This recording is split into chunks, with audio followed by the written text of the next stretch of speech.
প্রিয় শ্রোতা বন্ধু, বেদ পাঠশালা অনুষ্ঠানে আপনাকে স্বাগত জানাই। এই অনুষ্ঠানে আমরা গীত সংহিতা পুস্তক অধ্যয়ন করছি এবং এখন আমরা আবেগময় প্রার্থনা সংক্রান্ত কিছু গীত অধ্যয়ন করব। আসুন প্রথমেই আমরা 4 সংখ্যার গীতটি একসঙ্গে পড়ি। লেখা আছে, হে আমার ধার্মিকতার ঈশ্বর, আমি ডাকিলে আমাকে উত্তর দাও। সংকটে তুমি আমাকে মনের প্রশস্ততা দিয়াছ। আমাকে দয়া করো, আমার প্রার্থনা শোনো।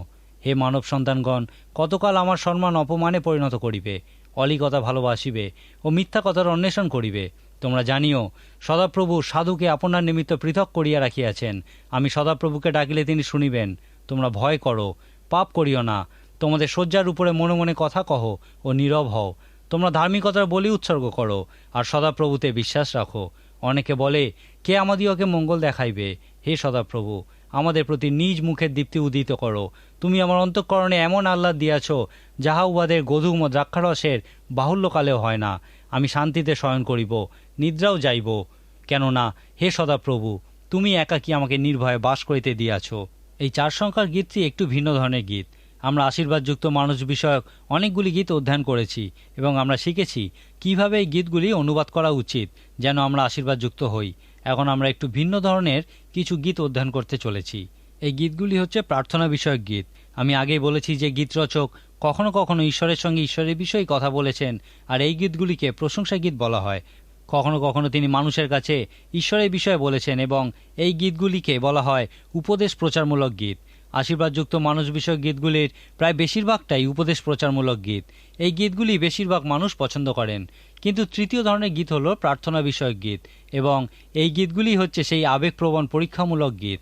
এই প্রার্থনা গীতগুলিতে আপনি নিজের আবেগ খুঁজে পাবেন। আপনি যে কোনো মানসিক পরিস্থিতিতেই এই গীতসংহিতা পুস্তক অধ্যয়ন করুন না কেন, এই প্রার্থনা গীতগুলিতে আপনি সেই একই পরিস্থিতি দেখতে পাবেন। আপনি শুনতে পাবেন যে গীতরচক আপনার মতো একই মানসিক পরিস্থিতির বিষয়ে বর্ণনা করছেন। গীতগুলি শেষ পর্যন্ত পড়ুন এবং দেখুন গীতরচক তার আবেগ সংক্রান্ত সমস্যাগুলির কিভাবে সমাধান করেছেন। এই 4 সংখ্যার গীতে রাজা দাউদের যে আবেগ সংক্রান্ত সমস্যা দেখি তা প্রকৃতই বেদনাদায়ক। রাজা দাউদ প্রার্থনা করছেন, সংকটে তুমি আমাকে মনের প্রশস্ততা দিয়াছ। এই গীতে রাজা দাউদ আমাদেরকে বলছেন, যখন আমরা নানা রকম বেদনাদায়ক সমস্যার মধ্যে দিয়ে যাই, তখন তিনি আমাদের মধ্যে তাকে জানার, ভালোবাসার, আরাধনা করার ক্ষমতা বৃদ্ধি করেন।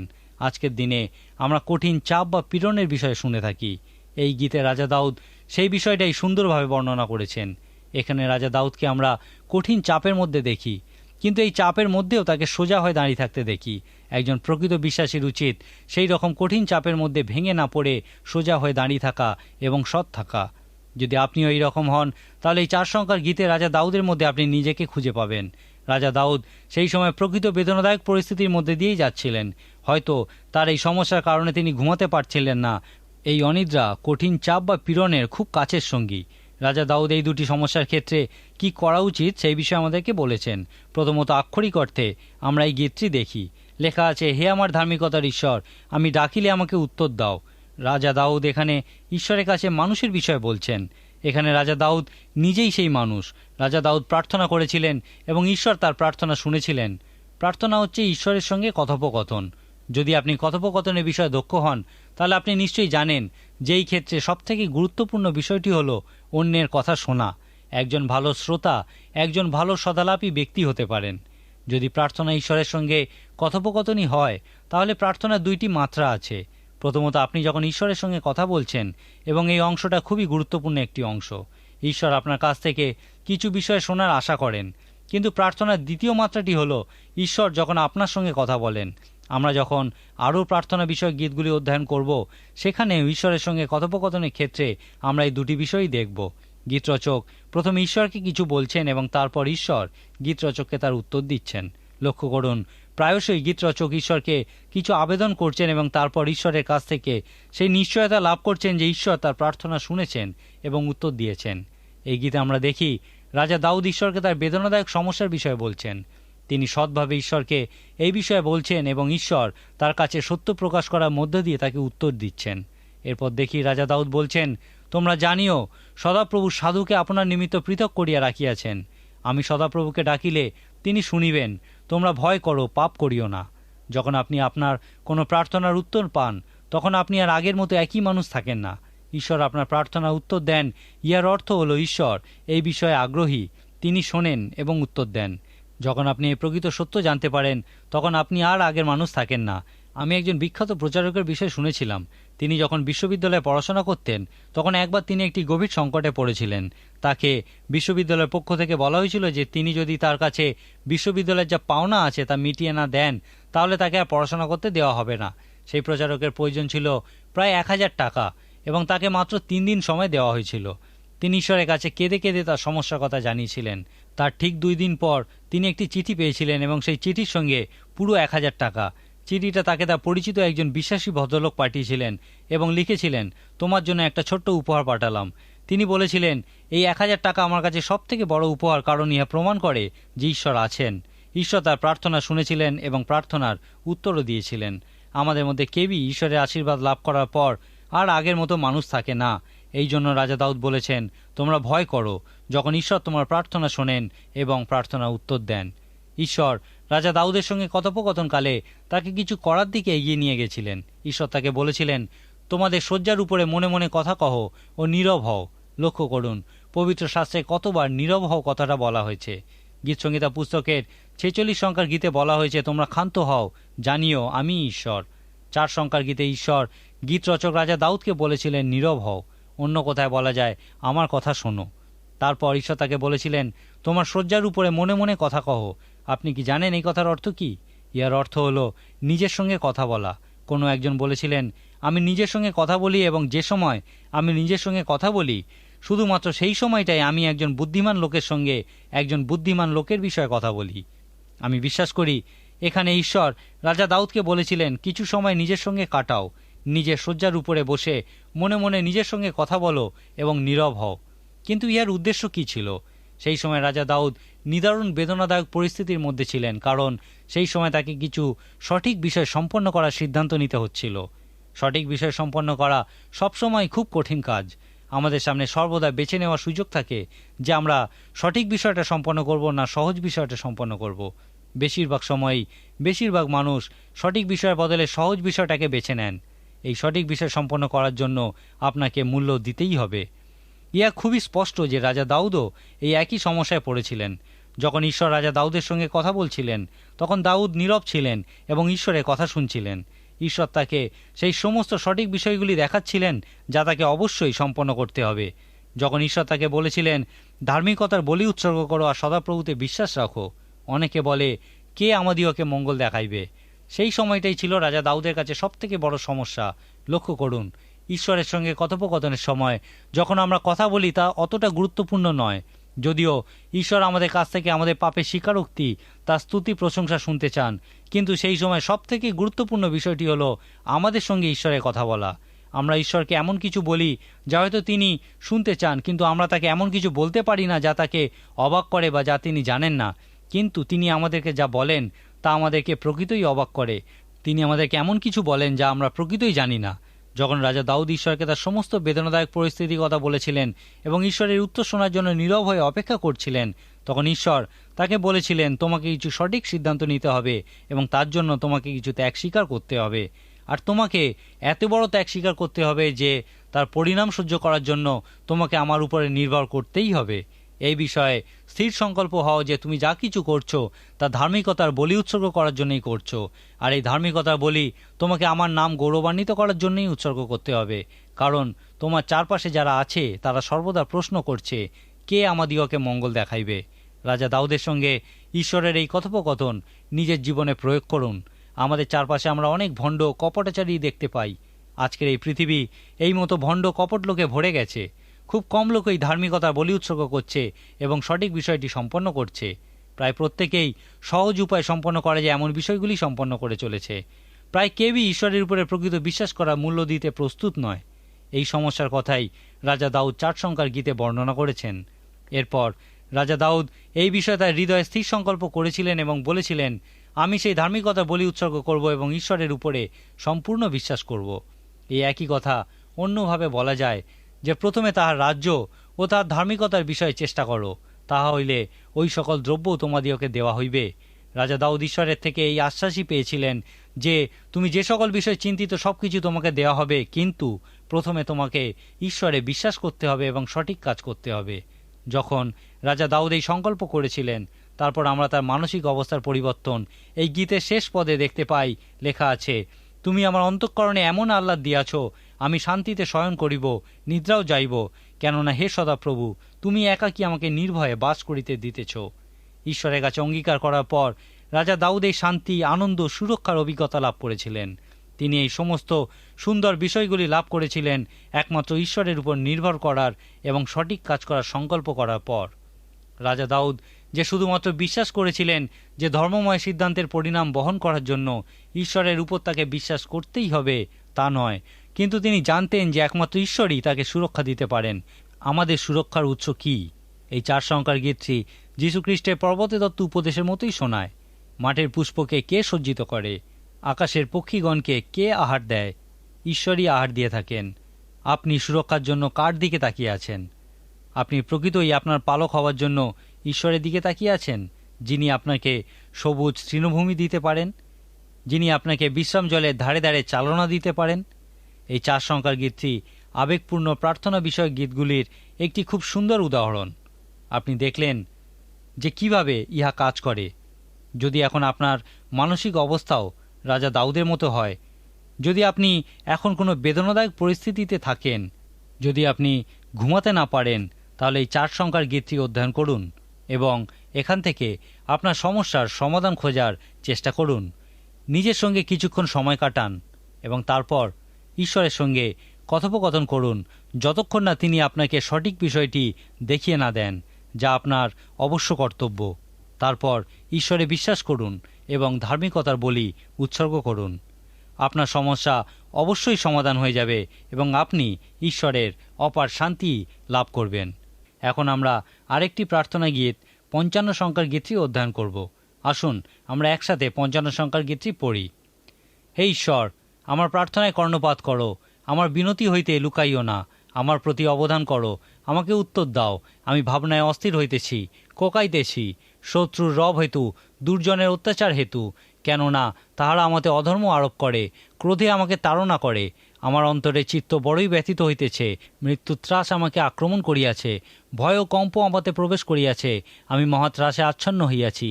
আমি কহিলাম, আহা, যদি কপতের ন্যায় আমার পক্ষ হইত, তবে আমি উড়িয়া গিয়া সুস্থির হইতাম। দেখো, আমি ভ্রমণ করিয়া দূরে যাইতাম, প্রান্তরে প্রবাস করিতাম, আমি তরায় রক্ষার্থে পলায়ন করিতাম, প্রচণ্ড বায়ু ও ঝটিকা হইতে পলায়ন করিতাম। গ্রাস করো প্রভু, উহাদের জিহ্বা ভিন্ন করো, কেননা আমি নগরে দৌরাত্ম ও কলহ দেখিয়াছি। কিন্তু আমি ঈশ্বরকে ডাকিব, তাতে সদাপ্রভু আমাকে পরিত্রাণ করিবেন। সন্ধ্যায়, প্রাতে ও মধ্যাহ্নে আমি বিলাপ করিও কোকাই, আর তিনি আমার রব শোনেন। তিনি আমার প্রতিকূল যুদ্ধ হইতে আমার প্রাণ কুশলে মুক্ত করিয়াছেন, কারণ অনেকে আমার বিপক্ষ ছিল। ঈশ্বর শুনিবেন, তাদিওকে উত্তর দিবেন, তিনি চিরকাল অবধি সমীসেন। তুমি সদাপ্রভুতে আপনার ভার অর্পণ করো, তিনি তোমাকে ধরিয়া রাখিবেন, কখনো ধার্মিককে বিচলিত হইতে দেবেন না। কিন্তু হে ঈশ্বর, তুমি উহাদিওকে বিনাশের কূপে নামাইবে। রক্তপাতীয় ছলপ্রিয়েরা আয়ুর অর্ধকালও বাঁচিবে না, কিন্তু আমি তোমার উপরে নির্ভর করিব। আমি আগেও অনেকবার বলেছি যে এই গীতসংহিতা পুস্তকের ঐতিহাসিক প্রেক্ষাপট আমরা প্রথম ও দ্বিতীয় শমূয়েল এবং বংশাবলীর পুস্তকের কিছু অংশ থেকে জানতে পারি। গীতসংহিতা পুস্তক অধ্যয়ন করার জন্য এই ঐতিহাসিক প্রেক্ষাপট খুবই গুরুত্বপূর্ণ। এই ঐতিহাসিক প্রেক্ষাপট গীতগুলি শুরু হওয়ার আগে বা শিরোনামে লেখা থাকে না। আমরা সাধারণত কোনো গীতের সারমর্ম থেকে ওই গীতের ঐতিহাসিক প্রেক্ষাপট সম্পর্কে ধারণা করি। গীতসংহিতা 55 সংখ্যা গীতের একটি অংশের উপর নির্ভর করে আমরা বলতে পারি যে রাজা দাউদ এই গীতটি সেই সময় লিখেছিলেন যখন তিনি শুনেছিলেন যে তার পুত্র অবশালোম সমস্ত ইসরায়েল জাতির সামনে রাজপ্রাসাদের ছাদের উপর তার পিতা অর্থাৎ দাউদের পত্নীদের সাথে ব্যভিচার করবে। এই পরিকল্পনা অবশালোম করেছিলেন কারণ তিনি চেয়েছিলেন যেন রাজা দাউদ রেগে যান এবং কোনো প্রস্তুতি ছাড়াই তার সঙ্গে যুদ্ধ করেন। আরেকটি কারণে তিনি এই জঘন্য কাজ করতে চেয়েছিলেন। সেই কারণটি হলো যেন মানুষ তাকে মান্য করে এবং হয় তার পক্ষ নয়তো রাজা দাউদের পক্ষ সমর্থন করে। অবশালোম ওই তো ফলের কথা শুনেই জঘন্য কাজ করতে চেয়েছিলেন, যিনি ছিলেন একসময় রাজা দাউদের ঘনিষ্ঠ বন্ধু এবং পরামর্শদাতা। একটু চিন্তা করে দেখুন, যে মানুষটি 23 গীত লিখেছিলেন তিনি কিভাবে এই 55 সংখ্যার গীতটি লিখলেন। আপনার হয়তো মনে হতে পারে যে 23 গীতের রচয়িতার কোনো সমস্যা ছিল না, তাকে আজকের দিনের মতো কঠিন পরিস্থিতির মুখোমুখি হতে হয়নি। আসুন দেখি কিভাবে রাজা দাউদ 55 সংখ্যার গীতে তার মানসিক পরিস্থিতি বর্ণনা করেছেন। এখানে আমরা তাকে খুবই দুঃখের মধ্যে দেখি। তিনি বলেছেন, আমি আওয়াজ করেছিলাম। কোনো একজন বলেছিলেন, ফাঁকা কলসি আওয়াজ করে। আমরা প্রত্যেকেই এই বিষয়টি জানি যে কলসি যদি ভর্তি থাকে তো খুব বেশি জোরে আওয়াজ করে না। আমাদেরকেও পূর্ণ হওয়ার জন্য পবিত্র আত্মা দেওয়া হয়েছে, আর যখন আমরা পবিত্র আত্মায় পূর্ণ হই তখন আমরা অযথা আওয়াজ করি না। আমার মনে হয় রাজা দাউদ আমাদেরকে বলেছেন যে ৫৫ সংখ্যার গীত যখন তিনি লিখেছিলেন তখন তিনি পবিত্র আত্মায় পূর্ণ ছিলেন না। রাজা দাউদ তখন জীবনের এমন একটা জায়গায় পৌঁছেছিলেন যেখান থেকে তার পক্ষে বলা সম্ভব হয়নি, সদাপ্রভু আমার পালক। ঠিক এই জায়গায় রাজা দাউদ নিজেই নিজের পালক হয়েছিলেন এবং সেই কারণেই তিনি পাপ করেছিলেন। রাজা দাউদ ব্যভিচারের মতো পাপ করেছিলেন, তারপর হত্যা করেছিলেন এবং তার এই পাপ লুকাতে চেষ্টা করেছিলেন। সেই সময় রাজা দাউদ ঈশ্বরের সহভাগিতায় ছিলেন না, তার সঙ্গে ঈশ্বরের সেই মেষ ও মেষপালকের সম্পর্কের অবনতি হয়েছিল। রাজা দাউদকে তার পাপের পরিণাম ভোগ করতে হয়েছিল। তার পাপের ফলভোগের বিষয়ে তিনি বলেছেন, আমি দুঃখ ভোগ করছি এবং আমি আওয়াজ করছি কারণ আমার কলসি শূন্য। রাজা দাউদ তার বেদনাদায়ক পরিস্থিতি ব্যাখ্যা করতে গিয়ে আরও বলেছেন, আমার অন্তরের চিত্ত বড়ই ব্যথিত হইতেছে। আমি আগেই বলেছিলাম যে দুঃখে ভারাক্রান্ত হৃদয়ের জন্য ইয়োবের পুস্তকে এবং অন্যান্য কাব্যিক বইগুলিতেও সান্ত্বনাদায়ক উপদেশ পাওয়া যায়। রাজা দাউদেরও হৃদয়ে দুঃখে পরিপূর্ণ হয়েছিল, ভেঙে পড়েছিল। তিনি বলেছেন, ভয় ও কম্প আমাতে প্রবেশ করিয়াছে। মনে করুন, ইনি সেই ব্যক্তি যিনি লিখেছেন, আমি অমঙ্গলের ভয় করিব না। এখন পাপে পূর্ণ অবস্থায় তিনি লিখছেন, ভয় ও কম্প আমার মধ্যে এসেছে কারণ আমার সঙ্গে কোনো কিছুই সঠিক ঘটছে না। তিনি বলেছেন, আমি নগরে দৌরাত্ম্য কলহ দেখিয়াছি। সেই সময় একটা প্রচণ্ড ভয়ানক যুদ্ধ চলছিল এবং সেখানে শত শত লোক মারা পড়ছিল। এই সমস্ত দেখার পর রাজা দাউদ তার প্রতিক্রিয়া ব্যক্ত করতে গিয়ে বলেছেন, আমি কহিলাম, আহা, যদি কপতের ন্যায় আমার পক্ষ হইত তবে আমি উড়িয়া গিয়া সুস্থির হইতাম। দেখো, আমি ভ্রমণ করিয়া দূরে যাইতাম, প্রান্তরে প্রবাস করিতাম। এরপরই লেখা আছে সেলা। আপনার নিশ্চয়ই মনে আছে সেলা কথার অর্থ হলো এখানে থামুন এবং এই বিষয়ে চিন্তা করুন। আপনি কখনো আপনার জীবনে এরকম প্রতিক্রিয়া ব্যক্ত করেছেন যে, আহা, যদি আমি ওইখানে যেতে পারতাম বা ওই কাজটা করতে পারতাম? এই মনোভাবকে বলা হয় বাস্তব থেকে পলায়নী মনোবৃত্তি। যে কোনো দুঃখপূর্ণ পরিস্থিতিতে এই ধরনের পলায়নী মনোবৃত্তি আমাদের প্রতিক্রিয়া স্বরূপ দেখা যায়। কিন্তু এই পলায়নী মনোবৃত্তি ঈশ্বর চান না। নিজের সঙ্গে কিছু সময় কাটানোর পর রাজা দাউদ এই পলায়নী মনোবৃত্তি তার থেকে দূর করতে পেরেছিলেন। তারপর তিনি একটি ভিন্ন মত পোষণ করেছিলেন। এরপর আমরা দেখি তিনি বলেছিলেন, আমি কিন্তু ঈশ্বরকে ডাকিব, তাতে সদাপ্রভু আমাকে পরিত্রাণ করিবেন। রাজা দাউদ কখনোই ঈশ্বর দত্ত পরিত্রাণে অবিশ্বাস করেননি। কিন্তু আমি ঈশ্বরকে ডাকিব, তাহাতে সদাপ্রভু আমাকে পরিত্রাণ করিবেন। সন্ধ্যায়, প্রাতে ও মধ্যাহ্নে আমি বিলাপ করিও কোকাই, আর তিনি আমার রব শোনেন। তারপর ঈশ্বর রাজা দাউদের প্রার্থনার উত্তর দিয়েছিলেন। ঈশ্বর রাজা দাউদের একমুখী কথাবার্তাকে উভয়ের পারস্পরিক কথোপকথনের রূপ দিয়েছিলেন। এরপর আমরা রাজা দাউদকে বলতে শুনি, তিনি আমার প্রাণ কুশলে মুক্ত করিয়াছেন। যদিও সেই সময় পর্যন্ত এই উদ্ধারকার্য ঘটেনি, কিন্তু রাজা দাউদ নিশ্চিত ছিলেন যে ঈশ্বর তাকে রক্ষা অবশ্যই করবেন। ইব্রিয় ভাষায় যখন কোনো ভাওবাদী ঈশ্বর যা করতে চলেছেন সেই বিষয়ে বর্ণনা করেন, তখন তিনি তা অতীতকালে বর্ণনা করেন, কারণ তারা মনে করেন যে ঈশ্বর কোনো কাজ করতে যাওয়ার অর্থ হলো সেই কাজ সম্পন্ন হয়ে গেছে। রাজা দাউদও নিশ্চিত ছিলেন যে ঈশ্বর তাকে এই কঠিন সমস্যা থেকে অবশ্যই উদ্ধার করবেন, আর ঈশ্বর প্রকৃতই রাজা দাউদকে উদ্ধার করেছিলেন। রাজা দাউদ দেখিয়েছিলেন যে এই উদ্ধার কার্য তখনও ঘটেনি, কারণ তিনি বলেছিলেন ঈশ্বর শুনিবেন, তাদিওকে উত্তর দিবেন। রাজা দাউদ এখানে তার যে বেদনাদায়ক মানসিক পরিস্থিতির বিষয়ে বর্ণনা করেছেন, আমাদের মধ্যে খুবই অল্প সংখ্যক মানুষের এই বিষয়ে অভিজ্ঞতা আছে। আপনি কি কখনো শোক দুঃখের অভিজ্ঞতা লাভ করেছেন? আপনি কি কখনো ভীত সন্ত্রস্ত হয়েছেন? আজকের দিনে আমরা উগ্রপন্থীদের বিষয়ে সবসময় শুনি। তারা জানে যে যদি তারা মানুষকে ভীত সন্ত্রস্ত করতে পারে তাহলে তারা সবকিছু তাদের থেকে আদায় করতে পারবে। সুতরাং আজকের দিনে ভীতি বা সন্ত্রাস মানুষকে পরিচালনা করার একটা অস্ত্র হয়ে উঠেছে। আপনার জীবনে কি এমন কোনো ঘটনা কখনো ঘটেছে যার ফলে আপনি প্রকৃতই ভীত সন্ত্রস্ত হয়ে পড়েছেন? যদি আপনি আগে কখনো এইরকম বেদনাদায়ক পরিস্থিতির মধ্যে পড়ে থাকেন বা এই মুহূর্তে যদি আপনার মানসিক পরিস্থিতি এই রকম বেদনাদায়ক হয়, তাহলে এই গীতে রাজা দাউদের মধ্যে নিজেকে অন্বেষণ করুন। রাজা দাউদ জানতেন যে এই ভয়, কম্প, ত্রাস ইত্যাদির বিষয়ে তার কি করা উচিত। ৫৫ সংখ্যার গীতে তিনি এই বিষয়ে বর্ণনা করেছেন। তিনি বলেছেন, আমি ঈশ্বরকে ডাকব আর তিনি আমার প্রার্থনার উত্তর শুনবেন এবং আমাকে উদ্ধার করবেন। রাজা দাউদ ঈশ্বরের কাছে প্রার্থনা করেছিলেন, ঈশ্বর আমাকে রক্ষা করো, কারণ আমি জানি একমাত্র তুমিই পারো আমাকে উদ্ধার করতে, আর সেই জন্যই আমি তোমাকে ডাকছি। যখন আমরা এই রকম বেদনাদায়ক কঠিন পরিস্থিতির সম্মুখীন হই, তখন আমাদের যা করা উচিত সেই প্রসঙ্গে রাজা দাউদ বলেছেন, তুমি সদাপ্রভুতে আপনার ভার অর্পণ করো, তিনিই তোমাকে ধরিয়া রাখিবেন। এই কথাগুলি যে কোনো দুঃখেপূর্ণ ভগ্ন হৃদয়ের কাছে খুব সুন্দর সান্ত্বনা বাক্য। আমি জানি না আপনার হৃদয়ে ঠিক কী ধরনের বোঝা আছে, বা আপনিও জানেন না যে আমার হৃদয়ে ঠিক কী ধরনের বোঝা আছে। আমরা যখন অন্যের পাশে বসি তখন বুঝতে পারি না তার হৃদয়ে কী বোঝা আছে। অনেকের বোঝা হয়তো খুবই ভারী। এই ৫৫ সংখ্যার গীতে রাজা দাউদও এই রকম ভারী বোঝা অনুভব করছিলেন। আজকের দিনে পরমাণু যুদ্ধের ভয়ে আমরা সবাই ভীত, কারণ আমরা জানি এই যুদ্ধের পরিণাম কতটা ভয়াবহ হতে পারে। আজকে যখন আমরা এই ভয় ভীত সন্ত্রস্ত, আসুন আমরা এই ৫৫ সংখ্যার গীতটা খুলি, যেখানে লেখা আছে, তুমি সদাপ্রভুতে আপনার ভার অর্পণ করো, তিনি তোমাকে ধরিয়া রাখিবেন। রাজা দাউদ ইহাই করেছিলেন এবং তিনি আমাদেরকেও ইহা করতে শিক্ষা দিচ্ছেন। এই বিষয়ে উৎস আমরা এই গীতের মধ্যিখানে দেখতে পাই। এখানে লেখা আছে, কোন শত্রু যে আমাকে তিরস্কার করিয়াছে তাহা নয়, করিলে আমি তাহা সইতে পারিতাম। বিদ্বেষীও আমার বিরুদ্ধে দর্প করে নাই, করিলে তাহা হইতে আপনাকে লুকাইতাম। কিন্তু আমার সমকক্ষ মনুষ্য যে তুমি, আমার মিত্র আমার আত্মীয় তুমি তাহা করিয়াছ। আমরা একত্র হইয়া মধুর বঞ্চনা করিতাম, আমরা সদলে ঈশ্বরের গৃহে গমন করিতাম। মৃত্যু তাহাদের উপরে হঠাৎ আইসুক, তারা জীবদ্দশায় পাতালে নামুক, কারণ তাদের আলয়ে এবং তাদের অন্তরে দুষ্টতা আছে। যখন আপনার পরম প্রিয় কোনো বন্ধু আপনার সঙ্গে বিশ্বাসঘাতকতা করে এবং ফলস্বরূপ আপনাকে কঠিন বেদনাদায়ক পরিস্থিতির মধ্যে দিয়ে যেতে হয়, সম্ভবত সেই সময়ই আপনি জীবনের সবথেকে বড় আঘাত পান। আপনি কি কখনো আপনার জীবনে এই ধরনের আঘাত পেয়েছেন? আপনার কোনো প্রিয় বন্ধু কখনো কি আপনার সঙ্গে এরকম বিশ্বাসঘাতকতা করেছে? নতুন নিয়মে কৈনোনিয়া বলে একটি গ্রিক শব্দ পাওয়া যায়, যার অর্থ হল সহভাগিতা। ইহা দুইজন মানুষের মধ্যে কার্যকারী হয় যারা একে অপরের প্রতি অংশীদারিত্বের অঙ্গীকার করে। যীশু খ্রিস্ট যখন তার শিষ্যদের বলেছিলেন, তোমাদেরকে আমি একটা নতুন আদেশ দিচ্ছি যে তোমরা পরস্পরকে ভালোবাসো, তিনি তাদেরকে এই নতুন আদেশের মাধ্যমে একটা নতুন চুক্তির দিকে এগিয়ে দিয়েছিলেন। তারা পরস্পরের মধ্যে এই চুক্তি করেছিল যে তারা একে অপরকে ভালোবাসবে। এই নতুন চুক্তি একটা নতুন সমাজের সৃষ্টি করেছিল, যে সমাজে প্রত্যেকটা মানুষ একে অপরকে ভালোবাসে। নতুন নিয়মে এই সমস্ত বিষয়টাকেই কৈনোনিয়া বলা হয়। পুরাতন নিয়মে একই বিষয়টাকে ইব্রিয় ভাষায় হেসেড বলা হয়। হিত্তীয় উরিয় নামক একজন লোকের সঙ্গে রাজা দাউদ বিশ্বাসঘাতকতা করেছিলেন।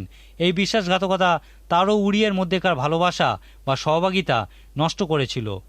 ইহা ছিল রাজা দাউদের জীবনের সবথেকে জঘন্য অপরাধ, কারণ তিনি সেই উরিয়ের স্ত্রীর সঙ্গে ব্যভিচার করেছিলেন।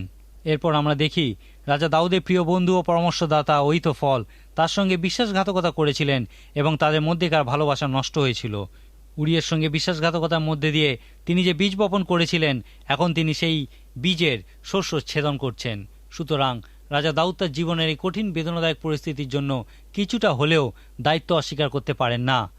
৫৫ সংখ্যার গীতের মধ্যে দিয়ে রাজা দাউদ আমাদের কাছে যে উপদেশ দিতে চান তা কোনোভাবেই অপরকে দোষারোপ করা নয়। এই গীতে তিনি তার অভিজ্ঞতার মধ্যে দিয়ে আমাদেরকে বলছেন যে সমস্ত কঠিন বেদনাদায়ক পরিস্থিতির মধ্যে আমাদের কি করা উচিত। এই পরিস্থিতি যে কোনো কারণেই সৃষ্টি হোক না কেন, রাজা দাউদ আমাদেরকে সমস্ত সমস্যা ঈশ্বরের কাছে উপস্থিত করতে বলছেন। কখনো ভুলবেন না যে সমস্ত ভয়, ত্রাস, সন্ত্রাসের মধ্যে রাজা দাউদ আমাদেরকে বলছেন, তুমি সদাপ্রভুতে আপনার ভার অর্পণ করো, তিনি তোমাকে ধরিয়া রাখিবেন। আমাদের প্রথম বোঝা রূপে পাপের বোঝার ভার প্রথমেই সদাপ্রভুকে অর্পণ করতে হবে। আপনি কি এই কাজ করেছেন? যদি পাপের ভার অর্পণ না করে থাকেন, তাহলে অন্য কোনো ভার আপনি অর্পণ করতে পারবেন না। আজই আপনার পাপের ভার সদাপ্রভুকে অর্পণ করুন। আজকের মতো আমার সময় এখানেই শেষ। আশা করি আগামী দিন আপনি আবার আমাদের সঙ্গে এই অনুষ্ঠানে উপস্থিত থাকবেন। ঈশ্বর আপনার জীবনে মঙ্গল করুন।